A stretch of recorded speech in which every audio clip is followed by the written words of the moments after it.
Hola, ¿cómo están? Buenas tardes a todos y todas. Les agradecemos infinitamente que se hayan inscrito en este curso de extensión en el bimestre de verano, en el marco de la Secretaría de Bienestar Estudiantil y de Extensión de la Facultad de Filosofía y Letras de la Universidad de Buenos Aires. Este curso lo dictamos junto con Analía Sapere, quien también es docente del Departamento de Letras Clásicas de la Universidad de Buenos Aires. Mi nombre es Rodrigo Cabrera y en esta primera clase van a contar con mi compañía.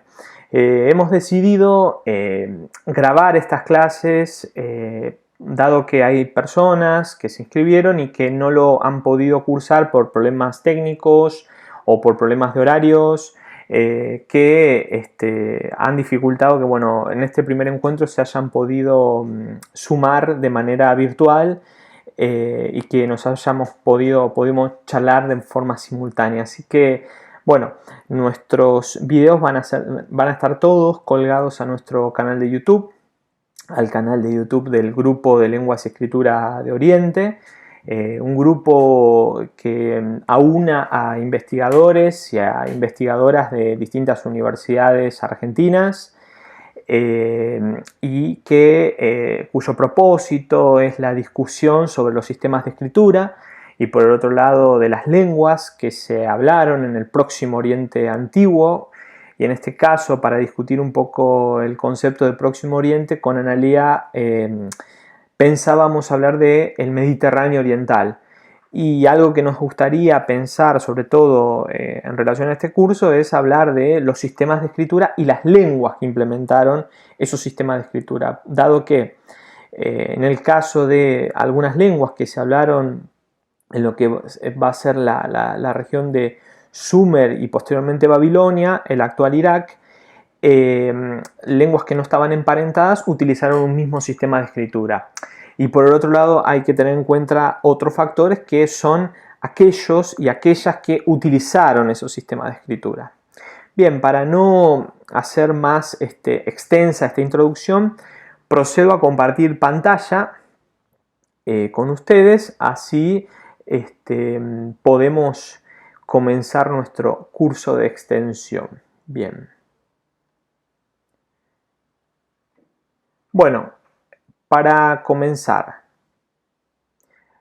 son 4 encuentros. En este primer encuentro, que corresponde al sábado 20 del 2 del 21, va a estar a mi cargo, el próximo también, y las otras 2 clases que van a ser en marzo van a estar a cargo de Analía Sapere. Todas las dudas, consultas que tengan, nos pueden mandar un correo electrónico, preguntarnos, pedirnos bibliografía, sugerir cuestiones, todo lo que crean conveniente. Sobre todo, estamos para orientarlos a lo largo del curso. En este primer encuentro, lo que yo propongo trabajar es justamente entender una serie de cuestiones teóricas y metodológicas para luego avanzar a lo que serían las lenguas del Próximo Oriente en sí. En principio hay una serie de cuestiones que son interesantes para entender las transformaciones que se dan en el ámbito de las ciencias humanas, las humanidades, que tienen que ver con la manera de aproximarse a los distintos ámbitos que podríamos llamarlos nociológicos. Esos distintos ámbitos, compartimentos de acercamiento a los objetos de estudio han ido transformándose. Hay una serie de cambios que se dan a mediados del siglo XX, sobre todo en la década del 60, 70, y que en diferentes disciplinas humanísticas los han denominado giros, ¿no? Una suerte de giros ontológicos, giros científicos, transformaciones. Para este caso vamos a hablar de 3 que después paso a detallarles, sobre todo porque nos interesan para entender estas lenguas del Mediterráneo Oriental. El segundo punto es ver y definir qué es Oriente y qué conceptos o preconceptos hay detrás de este gran constructo. Por el otro lado, como tercer punto, los estudios de la cultura material, qué aportes hacen para el estudio de las lenguas, la preservación de las mismas y los sistemas de escritura.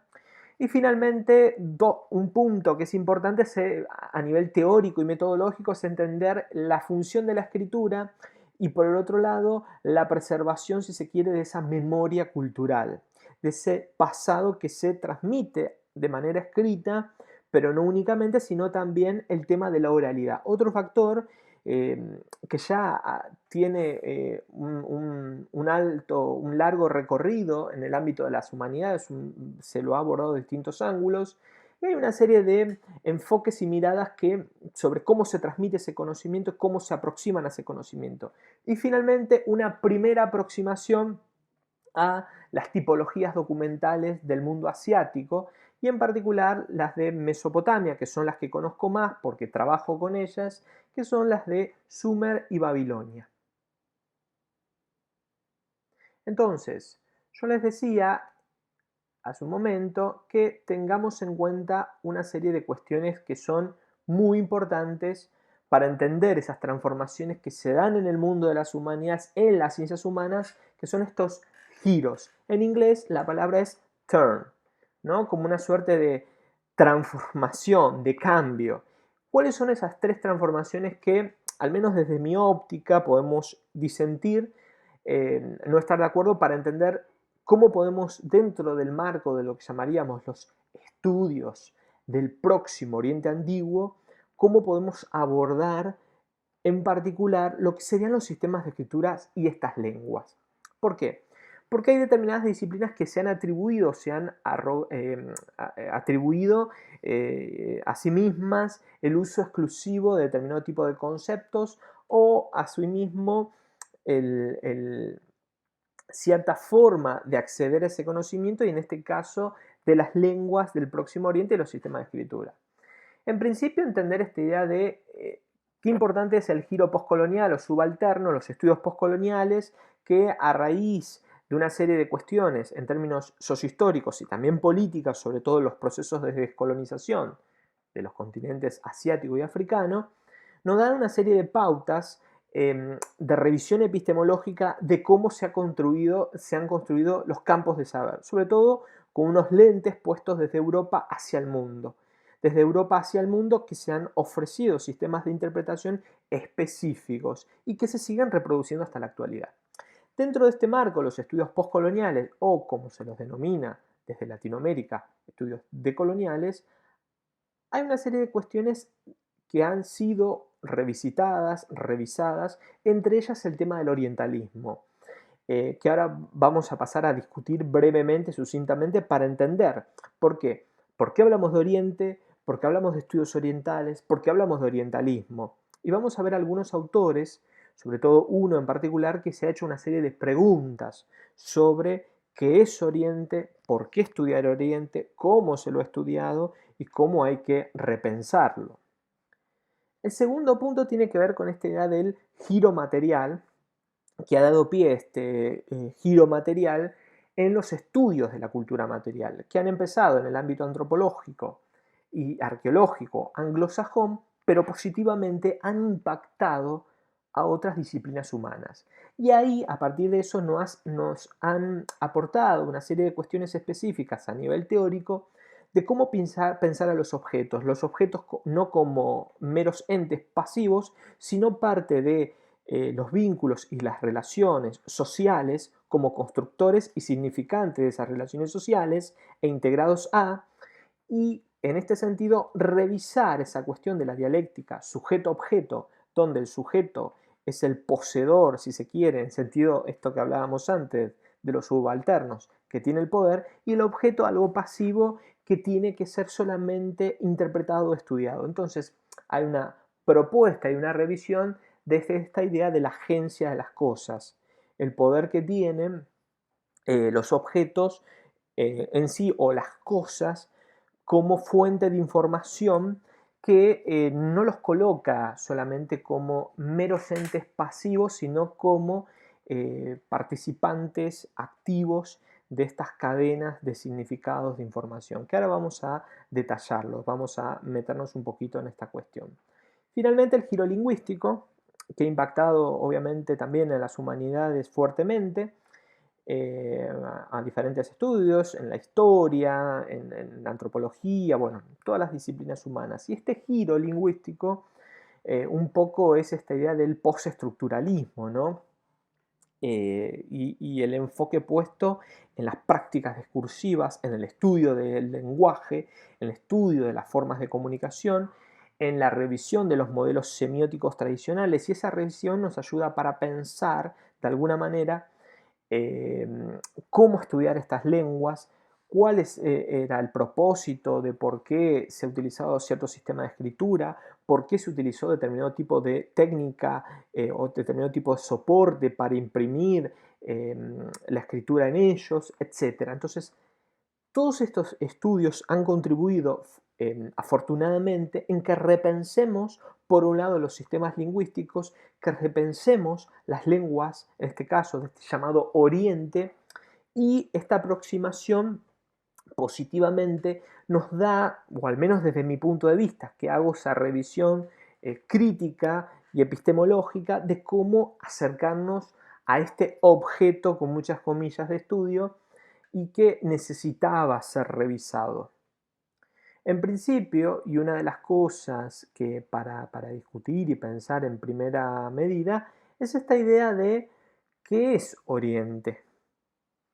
Porque uno, cuando habla de Oriente, ¿de qué está hablando cuando habla de Oriente? Uno se imagina Japón, otros se imaginan China, otro la India. Hay conceptos como Medio Oriente, cercano, próximo. Bueno, un poco la idea de este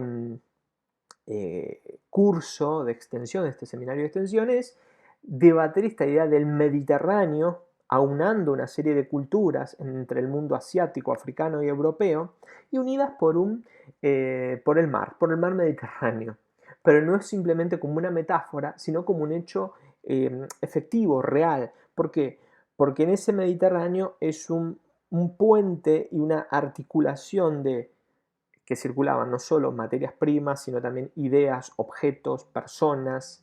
Entonces hay una integración cultural en estas culturas del Mediterráneo. Entonces pensamos un poco en que el Mediterráneo oriental aúna tres continentes, esas divisiones físicas, políticas, que pueden ser, que realmente son ficticias, pero que como hecho concreto también se expresan en lo político y establecen una serie de diferencias entre Europa y los otros, en este caso dos continentes, porque para pensar Egipto y sus sistemas de escritura y su lengua, también están dentro de esa alteridad oriental y se lo ha aislado de alguna manera del el continente africano per se.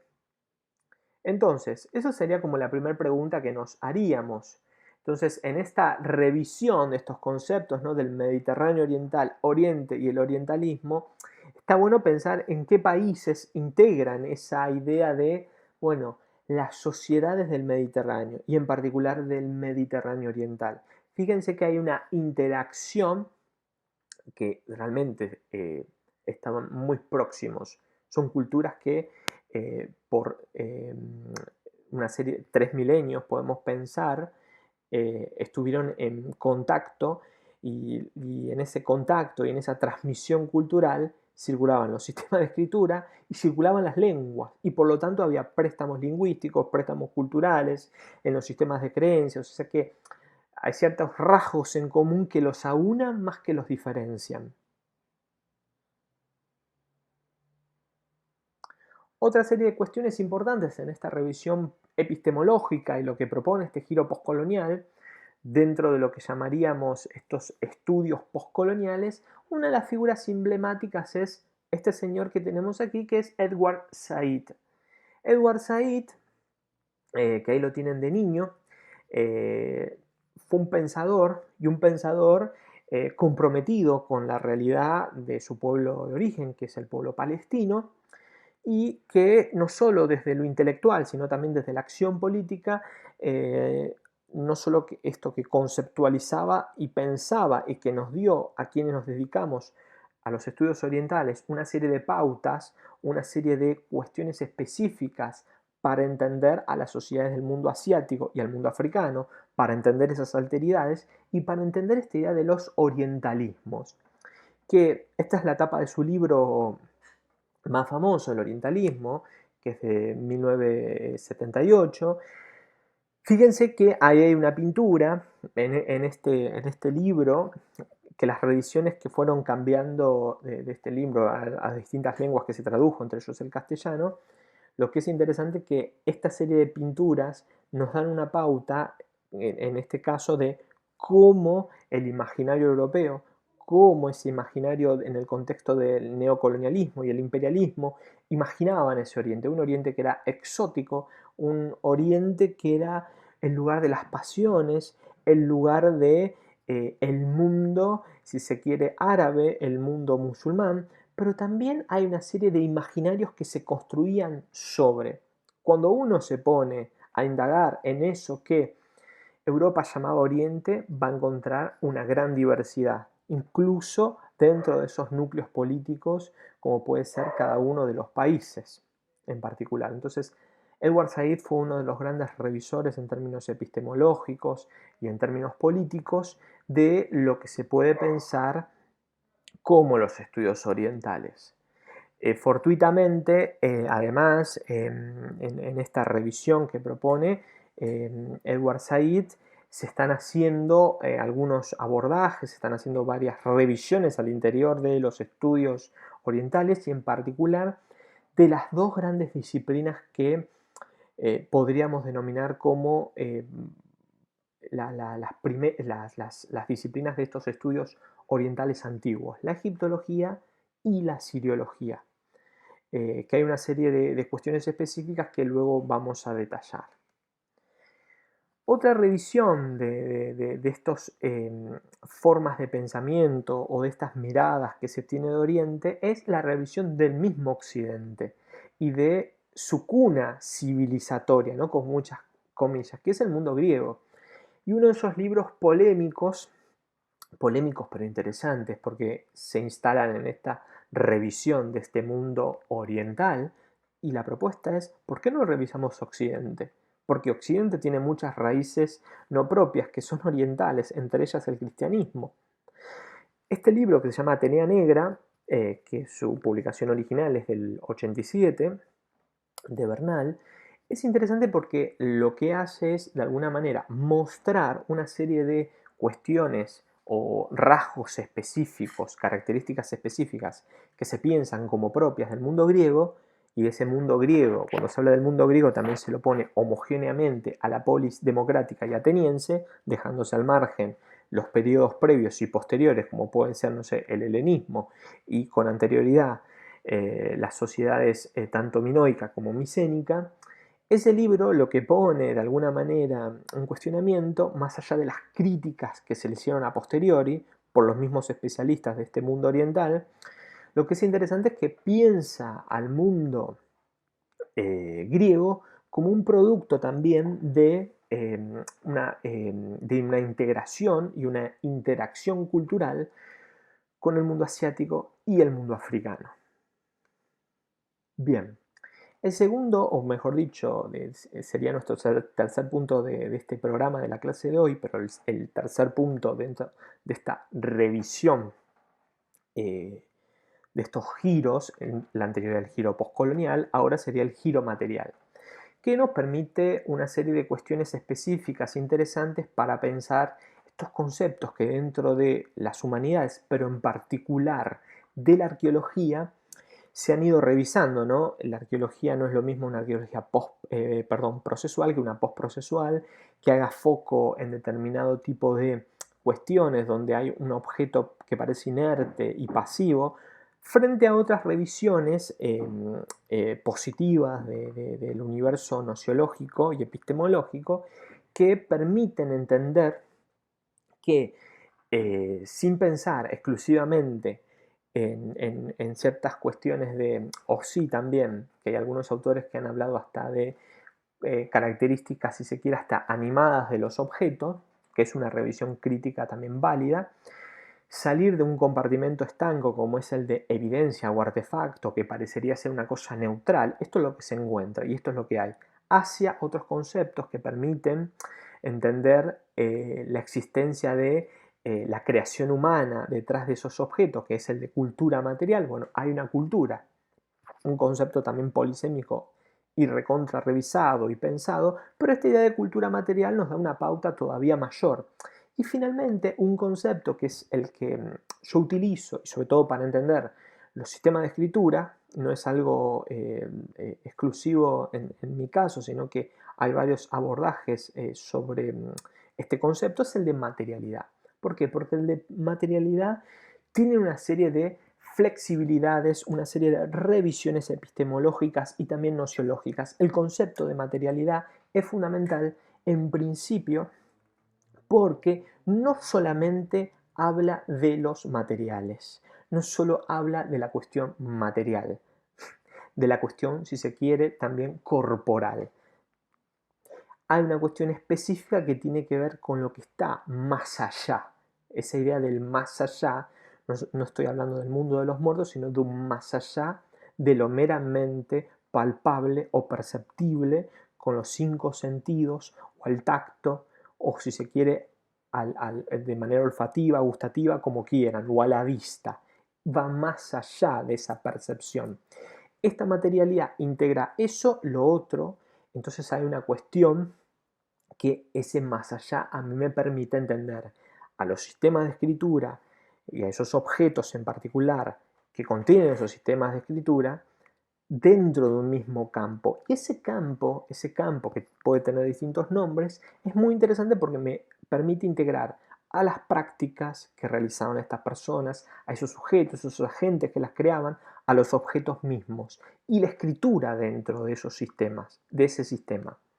Entonces, yo voy a tener una serie de rasgos importantes. Primero, la práctica, la praxis, las actividades que realizan los seres humanos y que están vinculados a la creación de determinados objetos. Segundo punto, los agentes. ¿Quiénes son esos que se integran dentro de la creación, de hacer circular? O sea, el contexto primario de producción, el contexto de circulación, un contexto de almacenamiento y o de descarte de esos objetos. Y por el otro lado, la variable de integración en el plano del lugar, que el paisaje, obviamente, yo no lo estoy entendiendo como sinónimo de lugar, como sinónimo de habitáculo en sentido físico, sino que integra en parte a las prácticas, integra esas actividades, integra a los agentes y también contempla esa posibilidad primaria de creación, de circulación y de almacenamiento. Entonces, esta idea de materialidad que es más flexible, en principio, nos habla de que justamente los agentes no solamente son aquellos que podemos pensarlos con una agencia primaria, sino también aquellos que podríamos pensarlos en términos de algunos autores como una agencia secundaria, sino pensar, si se quieren, que los agentes también pueden ser esos objetos, o incluso esa idea que tenemos de objeto trasladada a la idea de cosa, la cosa, esa cosa. Bueno, esa cosa también tiene una agencia que transmite una suerte de significación, un marco de significación, que es importante tener en cuenta, porque yo, por ejemplo, para mí yo estoy viendo una montaña y para otra persona no es una montaña, es la representación de la divinidad y la divinidad es la que está ejecutando determinado tipo de órdenes, determinado tipo de prácticas realiza en un entorno que es ese paisaje, ese entorno, pero donde se integran esos agentes, donde se integran esas prácticas e interactúan en una suerte de red. Dentro de esa agencia de los objetos, yo propongo esta idea de la escritura como una materialidad. La escritura es una forma de materialidad, porque la materialidad, no nos olvidemos, ¿qué es? ¿Es lo material solamente? No, es parte de esa materialidad. Ahí también están en juego las prácticas, los agentes y el paisaje. Esa escritura como materialidad lo que me puede dar pauta para pensar esta idea de que la escritura puede ser interpretada, estudiada como un artefacto. Esa característica de artefacto, fíjense que me voy al primer punto que lo tenemos acá, que era muy neutral. La escritura tiene un carácter artefactual, porque es una creación, si se quiere, humana, más allá de los términos simbólicos, representativos en que cada cultura se ha impregnado de la escritura y qué valor posea. uno puede interpretarla con ciertos rasgos, si se quiere, de artefactualidad. Entonces, ahí vamos a encontrar una disyuntiva entre una escritura bidimensional en Egipto, que depende obviamente del soporte, la piedra, el papiro, la pared, pero la escritura en términos generales es bidimensional. Yo no necesito, en términos de esa praxis, al objeto sobre el que está el soporte, sobre el que está realizada, impresa, incisa esa escritura, empezar a rotarla para poder leerla de determinada manera. En cambio, la escritura mesopotámica tiene una característica que es tridimensional y depende de ese soporte, ¿no? También la tablilla puede ser de arcilla, puede ser de piedra, hay también en materiales preciosos, incluso podemos encontrar escritura cuneiforme en sellos cilindros, bueno, etc. Lo cierto es que esta escritura es tridimensional, pero sobre todo si yo tengo una tablilla, tiene una praxis, y lo que algunos autores para hablar de materialidad también hablan del concepto de textualidad, sobre el que vamos a volver ahora. Pero esta textualidad también nos habla de entender a la escritura, no solamente dentro de un texto que compone un texto, sino también dentro de su propio soporte. En ese giro material y en ese giro también lingüístico, dentro de la historia cultural se ha hablado de la historia cultural se ha hablado de textualidad, entender a los textos, a las prácticas de circulación, de producción de esos textos y a los efectos que tienen. Bueno, uno de ellos es Chartier, que ha hablado de estos sistemas de la textualidad como un concepto necesario para entender además de los libros, no solo por sus características específicas del contenido, sino también entender el soporte, dónde estaban ubicados, quién los hacía, cómo circulaba ese mensaje, cómo se preservaba. Bien, y aquí tenemos una tablilla, ¿no?, que tiene un anverso y un reverso. Ahí ya nos coloca en una disyuntiva de cómo leer una tablilla. Tiene un anverso y un reverso. Yo tengo que girarlo y, de acuerdo a la tipología textual, yo lo voy a leer de esta manera y lo voy a dar vuelta. Si no, si es un texto literario, un texto administrativo, yo directamente lo doy vuelta sobre sí mismo, y si no, un texto literario lo tengo que girar como si fuera la página de un libro para poderlo leer. Eso ya igual lo vamos a trabajar pensando en esta idea de la materialidad en un próximo encuentro. Otra de las series, cuestiones importantes para entender que como cuarto eje de nuestra clase, de nuestro encuentro, es esta idea de la escritura, la oralidad y la comunicación. Y estos tres factores, ¿no?, la idea de la memoria, el recuerdo y la textualidad. Entonces, dentro de los estudios que hay sobre la oralidad, se habla de esta idea de las psicodinámicas de la oralidad. Uno de ellos es Walter Ong, es un autor clásico, que se lo puede revisar, discutir, repensar, pero hay una serie de cuestiones o pautas o características muy importantes y muy interesantes para entender la propuesta de este autor, que nos sirven para discutir este tipo de cuestiones que yo voy a plantear ahora. En principio, esto de las psicodinámicas de la oralidad, de las que habla Walter Ong, en principio está hablando del carácter, si se quiere, performativo, ¿no? Tanto que se habla de los estudios de la performance, que tienen que ver con esos aspectos que van más allá de los simples movimientos, y quizá también pueden ser los ritualizados y o hasta teatralizados, que sirven para la preservación de esa memoria, para la preservación de eso que está que se quiere transmitir, que se quiere comunicar. En las sociedades sin escritura, claramente hay otras variables a tener en cuenta. Entonces, lo que él plantea, Walter Ong, yo sigo acá la argumentación de él, es esta idea de las culturas orales primarias. Y ahí va a haber una serie de características que él plantea, que hacen que se diferencien, obviamente, de las sociedades con escritura. Y habla de las sociedades orales como aquellas que no tienen presencia virtual de la palabra. Y esto es que me pareció muy interesante, ¿no? La escritura supone un principio de virtualidad. ¿Por qué? Porque lo que está impreso sobre el papel, sobre el papiro, sobre la piedra, sobre la arcilla, me da otra idea, si se quiere, contenida en un soporte específico, medida, establecida de cierto conocimiento, de cierta realidad.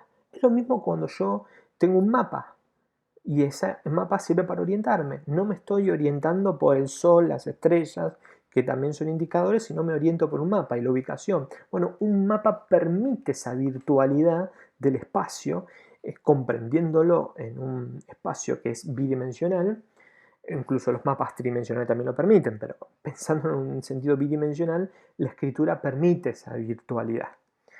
Entonces, hay un vínculo entre sonido y movimiento, sobre todo en las sociedades orales, porque la repetición, determinada ejecución de determinada práctica proxémica, determinado tipo de movimiento que yo realizo, me permite establecer ciertas pautas o de repetición o de determinado tipo de sonido para que eso se pueda transmitir. Entonces, la existencia se da cuando ocurre, es dinámico, o sea, se va avanzando y se va transformando.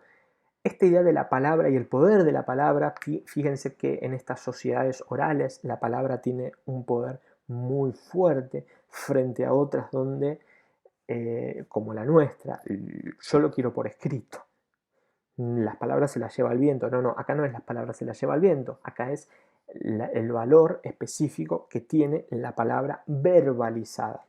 Entonces hay una memoria oral basada en un componente somático, performático, teatralizado, frente a una memoria textual con un contenido más bien verbal. Esa es una gran diferencia entre ambas, ¿no? Y hay una diferencia en un estilo de vida verbomotor, ¿no? En cómo se piensa la comunicación, en cómo se piensa la transmisión de ese conocimiento. Entonces, hay una serie de características sobre el pensamiento oral que yo no las voy a detallar porque no son las que nos interesan en este curso, pero son necesarias para tenerlas en cuenta. ¿Por qué? Porque cuando uno habla de la escritura supone una revolución. Fíjense que dentro de estas revoluciones de Occidente o las que la ciencia occidental llamó como revolucionarias, la escritura no es contemplada como tal, pero es un punto de quiebre en la forma de concebir y de pensar el grado de individuación y de subjetividad humana totalmente distinta a la etapa previa. Entonces, hay una serie de características específicas en los sistemas de escritura que tienen que ver en los sistemas de escritura, perdón, en los sistemas de comunicación oral y escrita que son totalmente distintas. Hay uno que se basa más bien en la acumulación versus la subordinación. Por ejemplo, voy a tomar este ejemplo así podemos avanzar un poco más.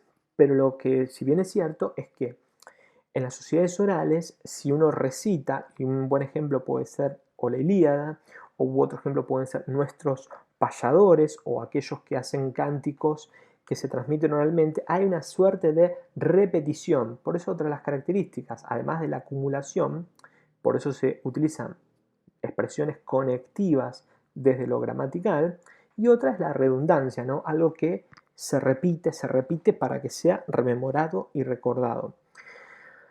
Otra de las cuestiones específicas e importantes detrás de esto es esta idea de, que ha sido discutido y cuestionado, esta idea de la lógica de lo concreto. Están pegados a cosas concretas y por eso se habla de esta idea sin experimentación intelectual, cosa que es totalmente discutible y necesita ser revisada, repensada, reestudiada. De hecho, se lo ha hecho, no es una novedad en el ámbito antropológico ni tampoco lingüístico. Entonces, una memoria escrita tiene muchas de estas características. Por eso hay una serie de estudios que se vienen realizando que son los componentes orales en las lenguas y sobre todo en estos sistemas de escritura. Pueden ser desde textos administrativos, que hay como dos lógicas distintas a veces en algunos textos administrativos, que cuando uno los lee dice, este texto se pensó escrito de manera oral, o sea, porque hay una proyección y una forma de comunicación oral en esa manera de escribirlo. Ahí eso es otro tipo de materialidad que supone la plasmación de eso, otro tipo de praxis, y hasta otro tipo de agente puede ser. Y la manera de cómo fue, que sería propiamente escrito, un estilo escrito, pasaría por otro lado. Por ejemplo, cómo ubico determinado tipo de lugares en la oración. Pero dicho esto, a lo que voy es que justamente hay componentes orales en la escritura y en la transmisión de ese conocimiento. Y lo que es cierto y lo que es interesante detrás de esto es que uno puede encontrar dentro de estos sistemas de escritura y de las lenguas, de cómo se transmiten, por ejemplo, determinado tipo de géneros en el Próximo Oriente, o en el llamado Próximo Oriente, en este caso en lengua sumeria.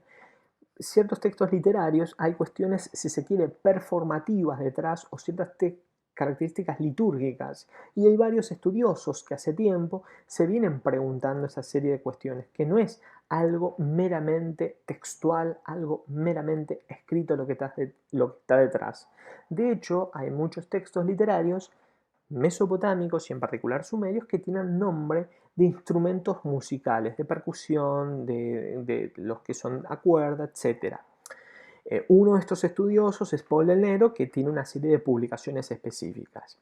Hay un texto muy clásico a raíz de esto y que marca la disyuntiva en relación a lo previo y lo posterior, que es el texto de Piotr Michałowski, un texto que habla de la memoria y la transmisión de ese conocimiento en las sociedades escritas y en particular en Mesopotamia. Entonces dice que, o lo que plantea Michałowski en ese escrito es que, a diferencia de lo que ocurre con el mundo clásico, donde se privilegia la oralidad y esa capacidad argumentativa que supone la oralidad, en el mundo mesopotámico se privilegia la textualidad. El registro de transmisión del conocimiento y la memoria es textual y lo transmiten directamente los textos, y esa necesidad de reponer por escrito y las cuestiones de intertextualidad que están detrás de los textos mesopotámicos más que el factor oral. Igual son discusiones que han sido y están siendo revisadas, discutidas, repensadas, replanteadas. Otra serie de cuestiones que yo hace un tiempo me vengo preguntando y discutiendo para pensar los sistemas de escritura del Próximo Oriente, los sistemas de escritura de otros lugares del mundo, y lo que a mí me interesa en esta transmisión del conocimiento es esta cuestión de que me voy a detener en este esquema de manera muy sucinta porque quiero avanzar, pero porque quiero hacer foco en las sociedades con escritura y en particular de Mesopotamia. Hay una cuestión interesante que, en términos, si se quiere, desde la arqueología y dentro de esas ramas de la arqueología, una de ellas, la de arqueología del paisaje, supone una interacción dentro de eso que se llama como constructo paisaje, la idea del espacio, la idea de la persona, porque los espacios pueden ser reales o imaginarios, las personas, los agentes y las cosas, los objetos. Y hay una integración en eso que conforman el paisaje. Y detrás de eso lo que hay, es cierto, hay la construcción dentro de una serie de lógicas o formas de pensamiento que si uno lee esto le sonará a Lévi-Strauss, pero ese pensamiento concreto y esa lógica de lo abstracto, en muchos casos, y yo estoy casi seguro, conviven plenamente y no hay una disyuntiva entre unas sociedades y otras, sino que están integradas socialmente, las tenemos incorporadas, tanto lo concreto como lo abstracto. Incluso se ha pensado que el pensamiento metafórico, como el más elevado, se vale de el pensamiento más simple o de lo que sería el pensamiento concreto, y hay como una cuestión de intercalación de cuestiones concretas que configuran esas metáforas. Entonces, lo que uno observa o lo que uno tiene que tener en cuenta para pensar esas cosas o esos objetos que uno señala a la manera de un índice o un índice es la configuración de esas narrativas visuales. Entonces, para no pensar en sociedades orales y sociedades con escritura, podemos pensar aquellas sociedades cazadoras-recolectoras, que sí tenemos constancia de arte rupestre, frente a aquellas sociedades estatales con escritura. ¿Y cuál es la disyuntiva detrás de esta? La organización de las narrativas visuales. En el arte rupestre, por ejemplo, yo tengo registros dispersos en distintos soportes, ¿no? Y es como que el soporte me va condicionando bastante. Si bien podemos pensar y me pueden discutir, sobre todo no soy especialista en arte rupestre, pero me pueden discutir esto. Bueno, los soportes son preparados, se eligen determinados, hay un proceso de elección, dónde estaban, por qué, eso se da claramente. Pero hay una cuestión más bien de dispersión frente a la idea de concentración en el soporte que ocurre en estas sociedades de escritura, que hay como una domesticación de esos espacios dentro de pequeños soportes. Esa cuestión tiene que ver con la materialización, tanto en escritura como en motivos rupestres en cada caso, mediados por el sistema lingüístico, mediados por la lengua. Y ahí hay algo interesante, que los motivos rupestres son netamente iconográficos y la escritura es un diálogo entre lo epigráfico y lo iconográfico. Y eso lo observamos, por ejemplo, en el caso egipcio. Alguien que quiera estudiar una tumba no puede decir yo me encargo solamente de estudiar la iconografía, dejo de un lado la parte epigráfica y viceversa. Hay una interrelación, hay una integración, hay una conformación total de esto. Pero la diferencia es que los sistemas de escritura, al menos los conocidos, son regidos por reglas gramaticales que para nosotros y nosotras son conocidos. Los motivos rupestres están asociados por reglas que desconocemos o las pensamos. ¿Por qué? Porque son sociedades cazadoras-recolectoras que en muchos casos desconocemos la lengua. Ahí hay mucho de trabajo etnográfico para hacer, para realizar, para entender cómo funcionaban esos motivos rupestres y cómo se asociaban, a través de qué reglas.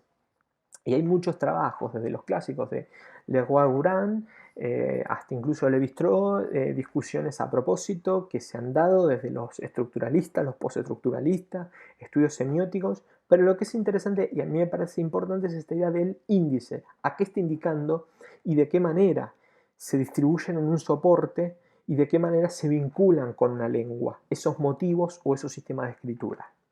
Entonces, de un paisaje abierto e indiviso se pasa a un paisaje cerrado y dividido. Esto se da en una transición, si se quiere, a las sociedades más complejas, sociedades estatales.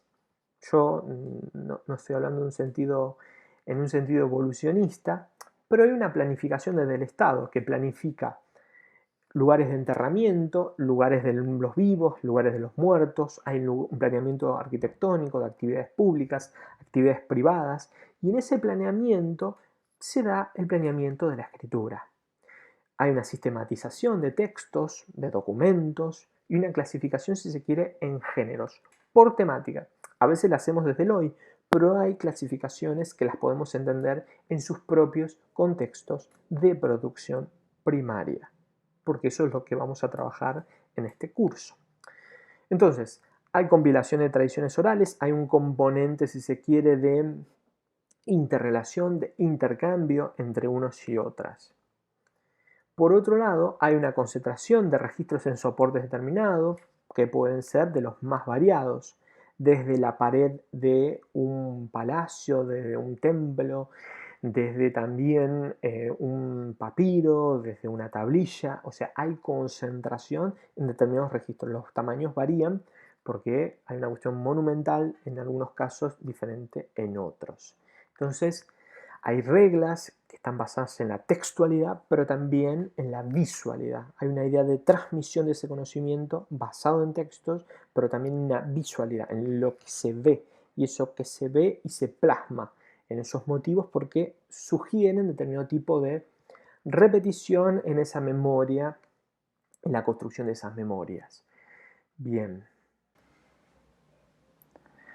Bueno, continuando con el último punto que tenemos para la clase de hoy, que refiere a las tipologías documentales. En cuanto a tipologías documentales del mundo asiático antiguo.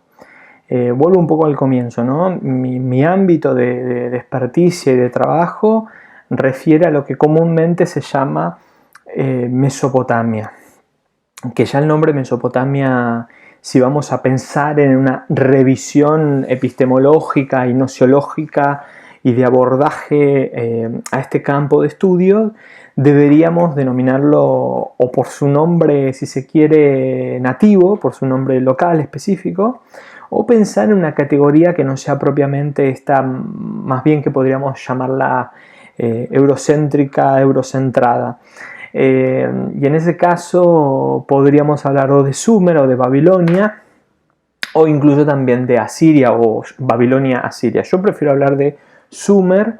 Hay algunos autores y algunas autoras que hablan de los casos del mundo iraquí en la antigüedad, pero como el concepto de Mesopotamia mismo no refiere únicamente a Irak, sino que abarca parte de Siria, el sur de Turquía y también incluso a veces en diálogo y tensión con lo que sería actualmente Irán, vamos a hablar de los casos específicos en cada momento histórico. Entonces hablemos de Sumer, hablemos de Babilonia, hablemos de Asiria, no únicamente de Mesopotamia. Hace un poco volví a releer un trabajo de una autora, de Zainab Bahrani, que tiene la particularidad, y es interesante por eso, de ser iraquí, más allá de su formación específica en el mundo que podemos llamar occidental, hay una recuperación y una revisión desde una óptica postcolonial de lo que se ha producido sobre Oriente y en este caso sobre ese denominado Próximo Oriente.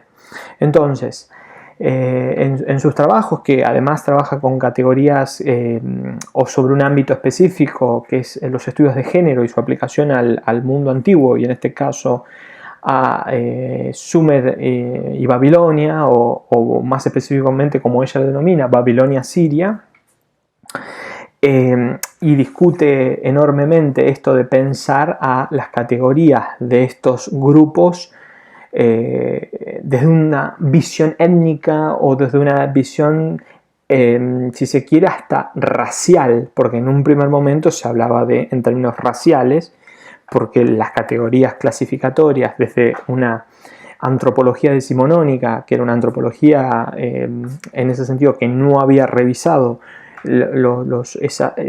esos preconceptos y prejuicios, e incluso hablaba de razas, hoy ya no utilizamos ese concepto, sino que hablamos en términos, si se quiere, desde lo étnico. Desde mi punto de vista, y siguiendo un poco al planteo también de Zainab Bahrani, hay una suavización. Yo creo que hay una suavización de lo étnico, de lo racial se pasa a lo étnico, pero bueno, ¿y qué hay más allá de esto? Se siguen hablando de lo mismo. Lo étnico incorpora otras cosas, pero hay una clasificación también que es arbitraria. En ese sentido, cuando uno habla de Sumer o de Babilonia o de Asiria, los términos en los que yo prefiero hablar son los términos lingüísticos y en los términos de la lengua.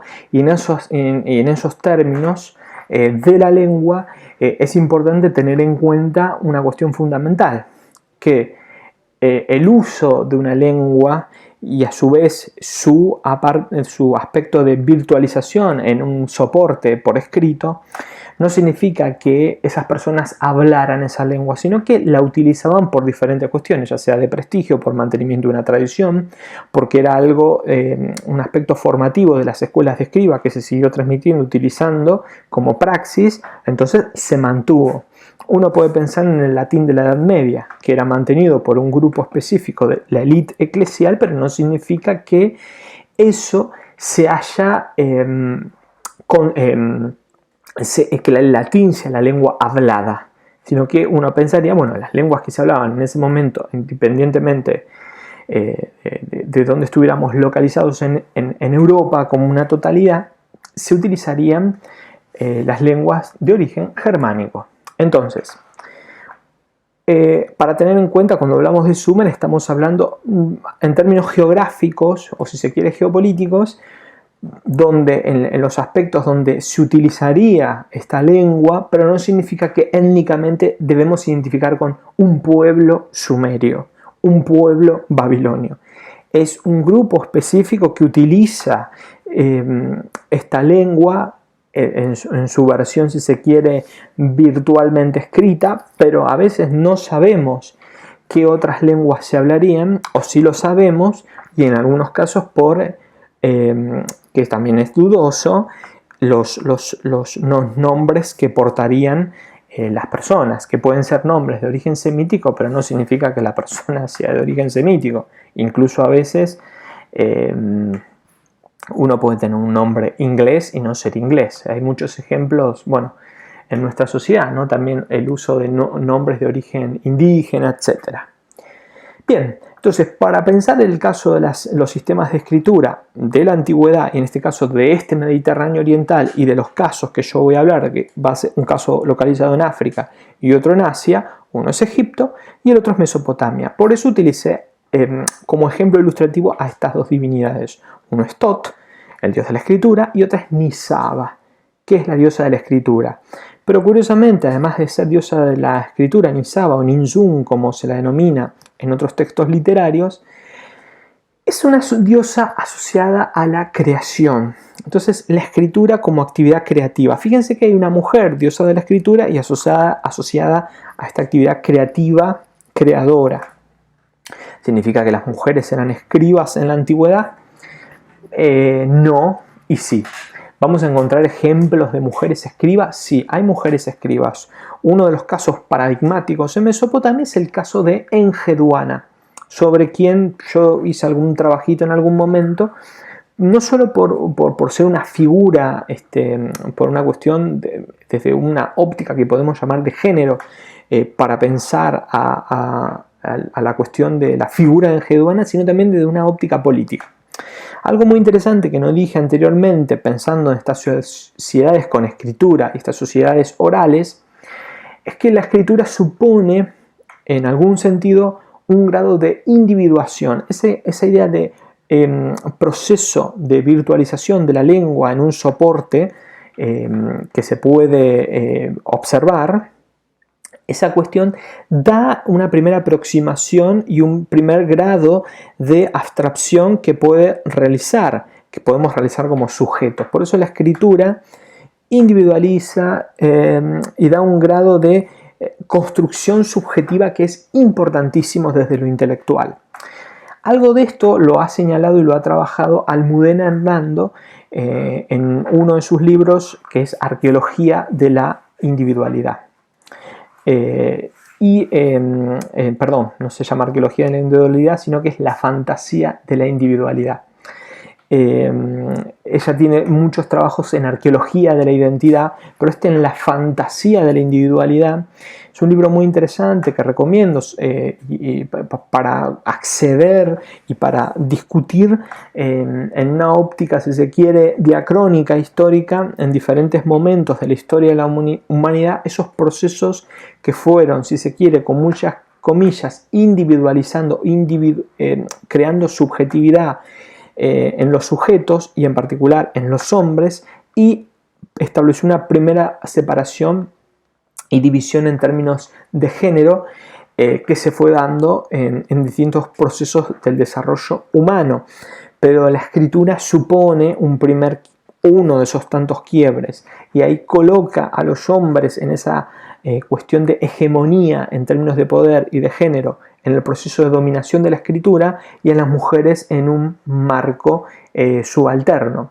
No obstante, nosotros encontramos ejemplos de mujeres que tenían acceso a la escritura, incluso como en el caso de Nisaba, que es una diosa de la escritura, la encontramos como una divinidad, una mujer, porque es una divinidad femenina. Lo mismo cuando encontramos una diosa, como en el caso de Inanna o Ishtar, una divinidad hipersexualizada. Bueno, pensamos que la mujer en esas sociedades tenían ese tipo de libertades, y ahí hay diferentes discusiones, conceptualizaciones. Pensar esta mujer hipersexualizada puede ser en todo caso todo lo contrario, una imagen negativa que se intenta colocar para decir este es un prototipo que no hay que seguir. Pero lo cierto es que la diosa Inanna o Ishtar era una diosa de la guerra, una diosa destructiva, pero también asociada al orden terrenal. En el caso de Nisaba, uno pensaría que bueno, hay una mujer como diosa de la escritura, y en ese caso diría, bueno, las mujeres también eran escribas. Sí, tenemos ejemplo. Otro ejemplo más del primer milenio es Adat-Kupi, que es famosa por ser la madre de Nabónido o Nabu-Nait, que es el último rey caldeo neobabilónico, un rey de origen arameo, pero que Adat-Kupi hay un texto al que se le atribuye a ella.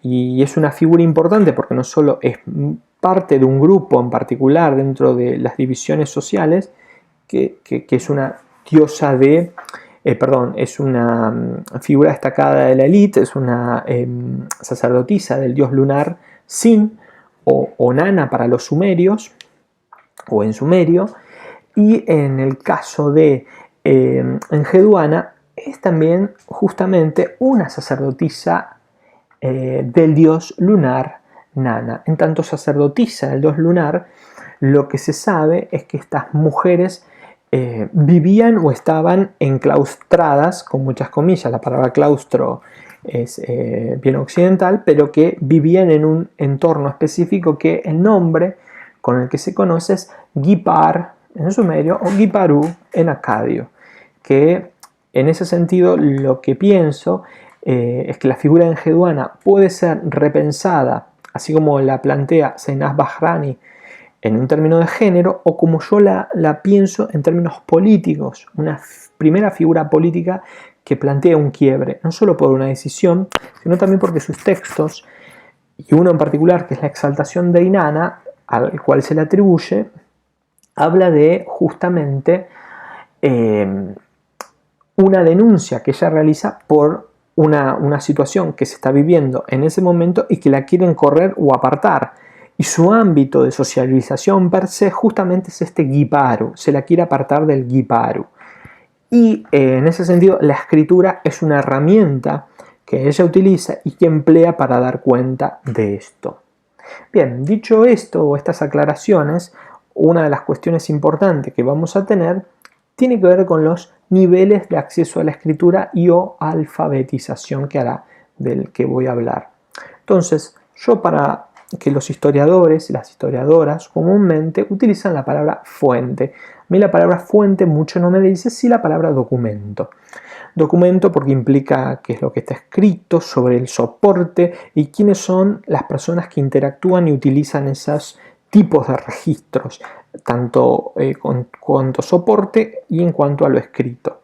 Entonces, en cuanto a la escritura cuneiforme, nosotros podemos observar, así como en el esquema que tenemos aquí abajo de fotos, es cómo se escribía, cómo se hacía, utilizaba la tablilla y en cuanto a soporte y tecnologías de la escritura, observen el cálamo y este tipo de signos que se realizaban sobre un soporte en particular, que son tablillas de arcilla húmeda y que luego se secaban. Entonces, entre la clasificación que podemos encontrar, encontramos 4. Textos administrativos, reales monumentales, literarios y lexicográficos. Yo puse una flechita ahí orientada porque los administrativos y reales podemos pensarlos como los más vinculados a lo terrenal y, si se quiere, en el aspecto de organización desde lo político y de lo estatal. Los literarios y lexicográficos tienen que ver con lo más de mantenimiento de una tradición, con un aspecto más bien formativo.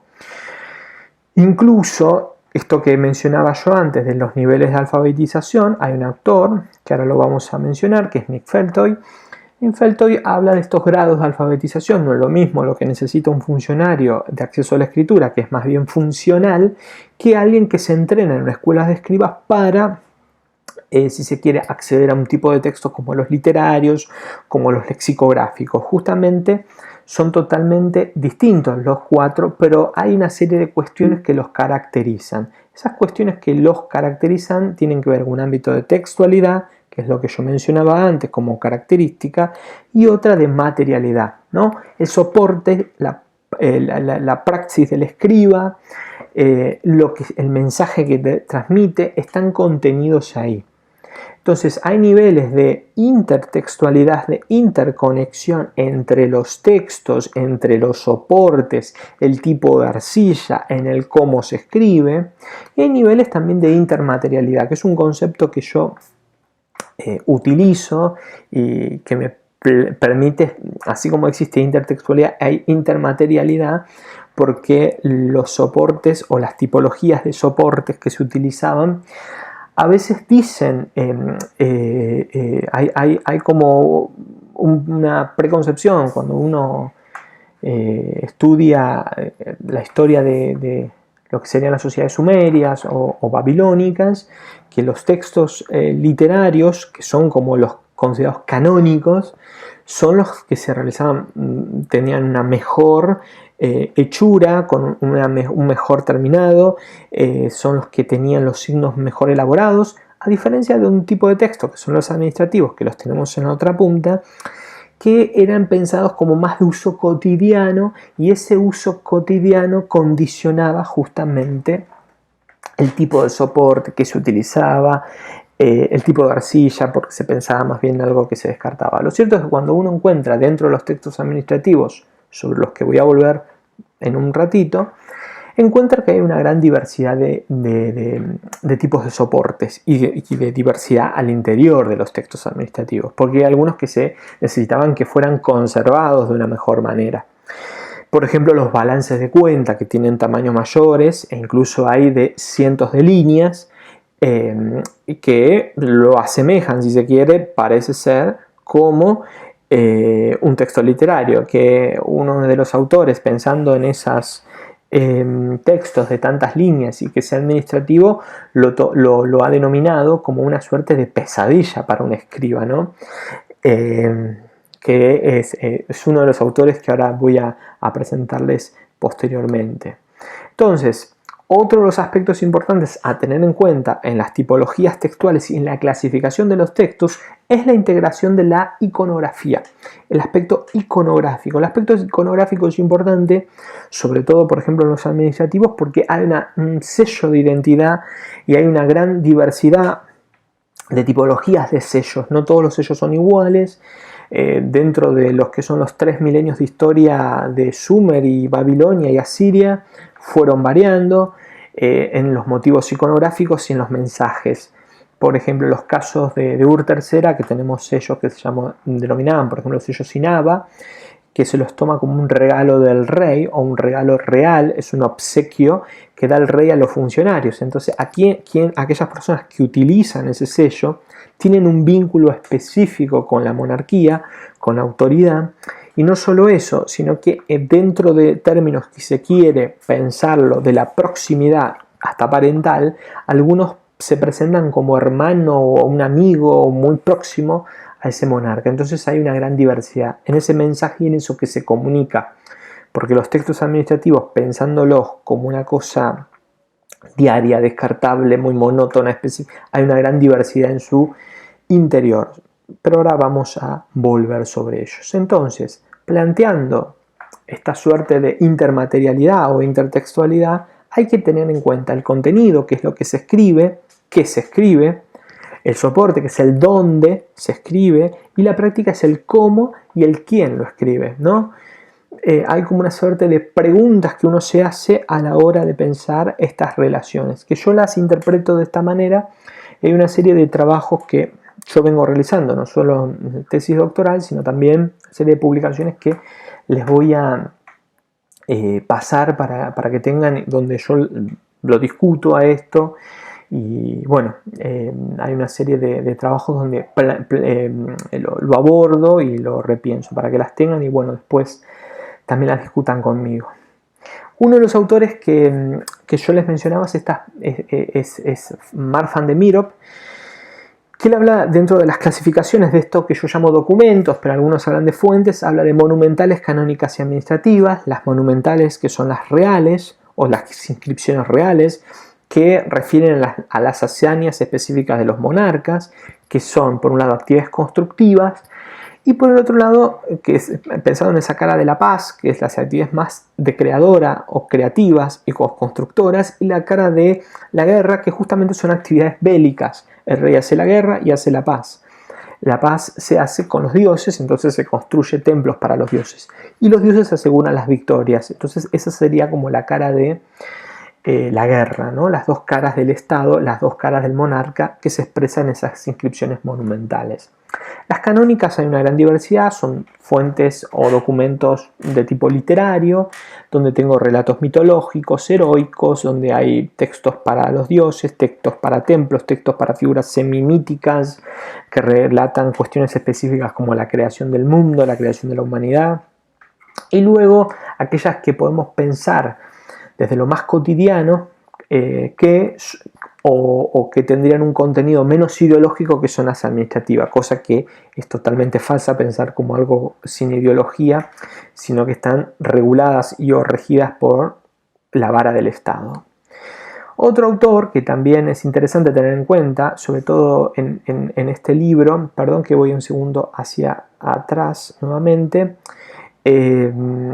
porque justamente este texto de Mark van der Mero, los textos cuneiformes y la escritura de la historia, plantea una serie de revisiones que son muy interesantes en cómo se escribe la historia del Próximo Oriente y en particular a partir de los textos cuneiformes. Y habla de una historia desde abajo, repiensa una historia social y además de repensar una historia social, habla de los estudios de género y la implicancia de los estudios de género. Otro autor importante detrás de esto es Nicholas Postgate, que tiene un libro traducido también al castellano, que es este que se llama Early Mesopotamia, donde realiza una clasificación de los documentos y o fuentes, en el caso mesopotámico, sobre todo referidos a cuestiones más bien que tienen que ver con la administración. Y fíjense que hace una clasificación en administrativos, listas lexicales, en documentos legales hay una suerte de clasificación específica. Los textos legales plantean una clasificación en sí misma. Documentos comerciales no los mete dentro de los administrativos como hacen los otros. Las cartas o las epistolares, inscripciones reales y textos literarios. Pero dentro de los documentos legales, que para eso hay una amplia bibliografía, sobre todo en los estudios del Próximo Oriente y en el caso de lo que sería Sumer y Babilonia, hay un libro en castellano que es de Manuel Molina, que es La ley más antigua, que habla de los textos legales sumerios, y hay una gran diversidad de textos, ¿no? Uno puede pensar en un código legal, que sería como el aspecto más teórico, sustancial, y un aspecto más de la praxis, que son aquellos documentos donde se ve esas prácticas, que pueden ser documentos como estos, de venta de tierras, de venta de casas, venta de esclavos, préstamos. Y un tipo de documentos mesopotámicos que se llaman de ditilas, que hablan de casos cerrados o casos resueltos. Esos documentos también abundan en un amplio grado, son muy interesantes porque justamente nos muestran en el plano de la praxis cómo funcionaría la ley. Pensando en los textos administrativos, que son con los que quiero cerrar hoy, y para repensar un poco el universo de documentos del Próximo Oriente, y pensando en las lenguas y su materialidad y su plasmación por escrita y su plasmación en determinados soportes que se eligen, a mí me interesan los textos administrativos y sobre todo de esta dinastía, que es la tercera dinastía de Ur. Significa que antes hubo otras dos, la 1 y la 2. Nosotros desde el hoy la llamamos tercera dinastía de Ur, y es básicamente una dinastía que abarcó el siglo XXI a.C. Ese siglo XXI a.C., que es esta tercera dinastía de Ur, implicó una serie de transformaciones y avances en diferentes términos, desde la organización del Estado, de la organización del sistema de pesas y medidas, de la organización del sistema de culto, de la organización entre el centro y la periferia, y sobre todo hay una serie de reyes, no son muchos, son 5, que son importantes y tener en cuenta. Sobre todo a partir del segundo. Al primero se le atribuye una serie de cuestiones, pero que parece ser como una cuestión que o realmente a veces, no fue del todo así. Por ejemplo, en cuestiones de ciertos códigos de corpus legales, ¿no? Que el segundo rey, que se llama Shulgi, se le atribuye como la gran reorganización del Estado, ¿no? La gran reorganización tiene que ver con el sistema de tributación y todo lo que mencionaba antes, ¿no?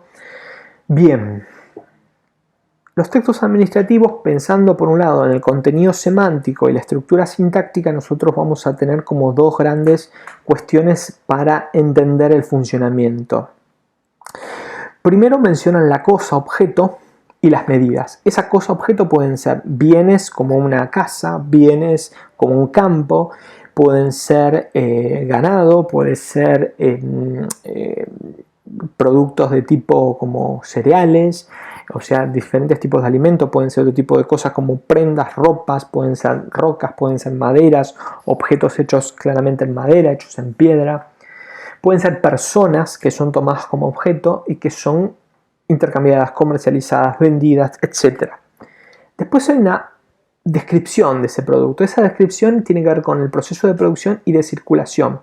Después se habla de los participantes que intervienen, esos agentes, que son propiamente del Estado, testigos en algunos casos, sobre todo los legales, y último es el fechado, que nos da una configuración temporal específica para la redacción de ese documento.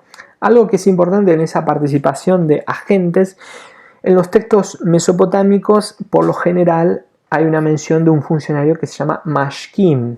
La traducción al castellano de este mashkim es notario, como una figura que da cuenta de, y el notario puede ser un cargo desempeñado por cualquier persona e incluso otro funcionario X. A veces funciona, por ejemplo, vamos a encontrar que el cocinero de tal lugar en tal momento era el notario en ese momento.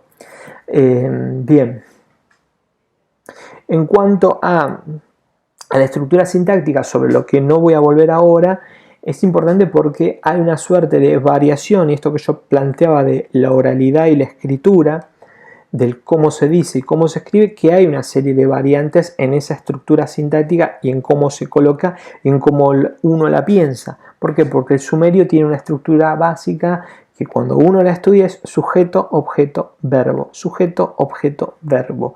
Y es en cuanto a aislado lingüístico también tiene una estructura en ergativo absolutivo, que no voy a entrar ahora a detallarla o a explicarla porque me llevaría mucho tiempo en este momento y no es el objetivo al menos de esta clase. Bien, en cuanto a las ciudades que vamos a encontrar como importantes para entender esta tipología de textos, una de ellas y de las más importantes es justamente la ciudad que actualmente en el sur de Irak se conoce como Teló, y el nombre en sumerio era Girzu. La ciudad de Girzu, que ha sido estudiada a partir de fines del siglo XIX y principios del XX por Ernest de Sarcec, parte de esta misión francesa, y de hecho si uno visita París y va al museo del Louvre, lo que va a encontrar en el Museo del Louvre es una serie de objetos provenientes en muchos casos del sitio de Girzu. Hay una serie de hay una gran diversidad de textos, de tablillas, pero también hay una gran diversidad de estatuaria y etcétera, que son propiamente del sur mesopotámico, de Sumer. Y lo que es interesante es que este sitio, ya conocido desde mediados del del tercer milenio y hasta fines del tercer milenio, ha arrojado un caudal importante de textos referidos a la administración del Estado. Hay un continuum en la administración y organización del Estado. Y durante la tercera dinastía de Ur fue una capital provincial que provee una gran cantidad de textos, una enorme cantidad de textos. Otro sitio importante que es construido, fundado por el rey Shulgi, que es este segundo rey después de Urnama, el sucesor de Urnama, que actualmente es el sitio de Tel Drehen, es importante porque es uno de esos archivos provinciales que provee una cantidad importante de textos, pero sobre todo los referidos a la distribución del ganado y la distribución de animales de todo tipo, tanto domésticos como salvajes. Bien, el último sitio, yo voy a mencionar tres, hay otros más, pero los tres más importantes son, y el último de ellos es Huma o Tel Ngoja, que ahí vamos a encontrar una de las ciudades más importantes también dentro de la tercera dinastía de Ur, que fíjense, si uno mide las cantidades de textos provenientes, el mayor que vamos a encontrar es la ciudad de Huma, segundo vendría el sitio de Girzu, y tercero tenemos a Pujidaga. Y después tenemos una gran cantidad de textos que lamentablemente por perdido su contexto inicial arqueológico de excavación, dado que el tipo de arqueología se practicaba a fines del siglo XIX y principio del XX, y luego con los conflictos bélicos en la región, los conflictos de los años 90, la guerra del Golfo y demás, hay una serie de dispersión de estas tablillas en colecciones privadas en el ámbito del mercado negro, que bueno, no vamos a detallar ahora, pero que no han contribuido para el desarrollo obviamente positivo del conocimiento de estas sociedades en la antigüedad. Y para cerrar, yo les quería mostrar un documento, justamente esta es una copia, una tablilla, pero dado mis intereses de investigación particulares, esta tablilla administrativa lo que muestra es justamente un ritual funerario. Hay muy pocas tablillas que tenemos una descripción de cómo se llevaba a cabo un ritual funerario. En esta, junto con otra, que es una de las fuentes más o documentos más largos que contamos, se nos muestra justamente la circulación y el uso de determinado tipo de productos, y en este caso son animales, productos animales, para la realización de determinado tipo de ceremonias. Y lo que es interesante acá que hay una división en las formas de concebir el cuerpo y de cómo ese cuerpo va atravesando por una serie de procesos en este proceso ritual, ¿no? En un primer momento está la muerte de esa persona, en este caso es una mujer que se llama, como vemos en la segunda línea, Tesin Mama, justamente se le da determinada cantidad de ovejas. La palabra que aparece es oveja, udu en sumerio, que está justamente cuando vemos estos signos aquí, es que el signo está parcialmente roto. La cantidad directamente no la sabemos porque ahí la tablilla está completamente rota y nos dice que ese tipo de ovejas son engordados, están engordadas, que es la palabra niga, que se escribe con el signo she para la palabra cebada. O sea, son engordadas seguramente con cebada.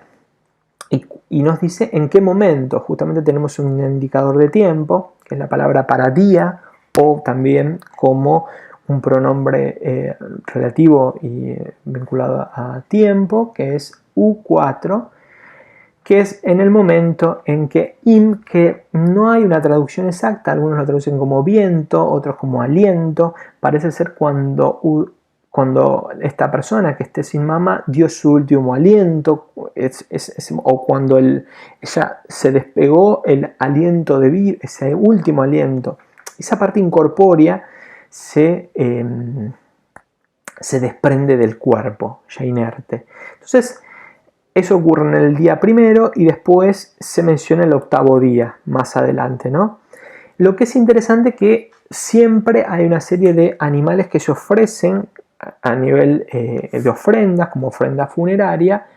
En este caso, para Tesil Mama, más adelante hay otro animal, que en este caso es una cabra, que se ofrece a una divinidad, una diosa Ninsum. Y más adelante, que son obviamente agentes que participan. Esta Ninsun es una divinidad de la creación. Otros agentes que participan, que pueden ser divinidades dentro del ámbito funerario.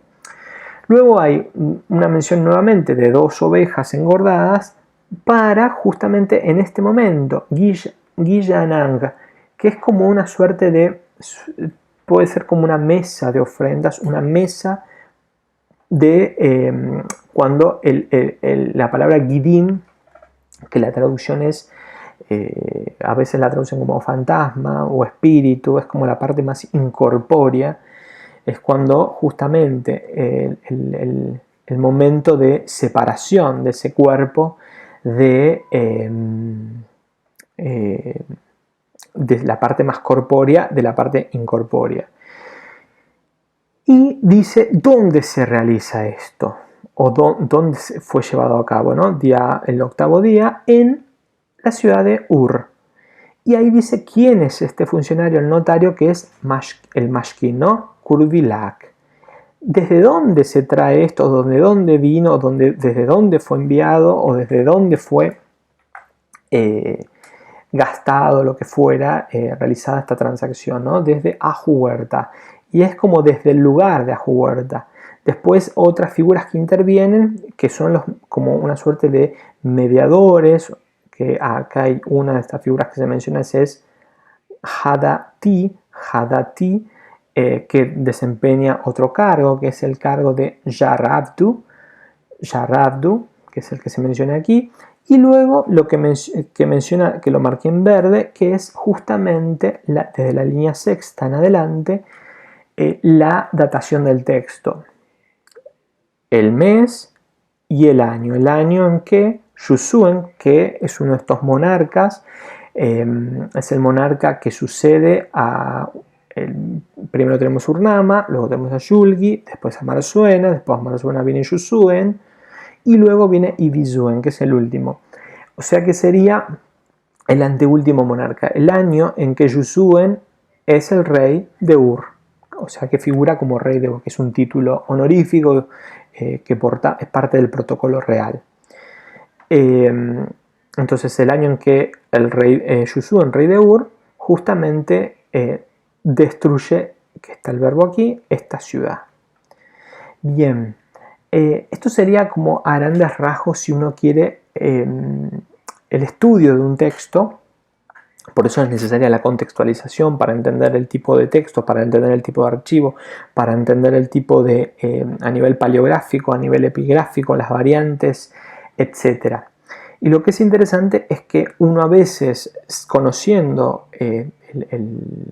el tipo de archivo y qué tipos de productos se producían y además circulaban, uno puede clasificarlos en determinado tipo de archivo de tipo provincial, un tipo de localización.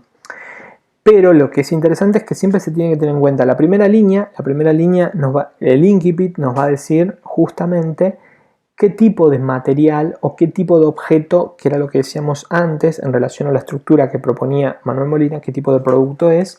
Y finalmente, en la parte final del texto, tienen la datación de la tablilla del texto. Eso sería justamente a grandes rasgos lo que tendríamos en un texto cuneiforme. Bien, entonces para cerrar y pensar un poco en lo que estuvimos trabajando a nivel general fueron diferentes aspectos. Uno, entender las transformaciones que se dieron en el ámbito de las humanidades en cuanto a esos giros. Después fuimos abordando una serie de cuestiones específicas. Una tiene que ver con el giro decolonial, que nos permite repensarnos desde lo epistemológico y lo nociológico, cómo entender ese Oriente o lo que se entiende de Oriente desde Occidente. El segundo punto a tener en cuenta fueron estos estudios de la cultura material, porque nos permiten entender a los textos, a los contextos, a quienes intervienen en esos procesos. Y finalmente abordar una tipología específica y particular de textos, que lo que vimos es a grandes rasgos que ocurría en Mesopotamia, y luego en esa clasificación que es obviamente arbitraria, que se hace sobre los diferentes tipos documentales y cómo podemos aproximarnos desde el hoy. La próxima clase vamos a indagar en profundidad cómo podemos hacer una división de textos y vamos a plantear, o al menos voy a plantear, el proceso de producción, de circulación y de archivado de esos textos en el caso mesopotámico, y vamos a discutir un poco lo mismo con el caso de los textos literarios. Bueno, nos vemos en la próxima. Muchas gracias por estar del otro lado y nos vemos en una semanita. Hasta luego.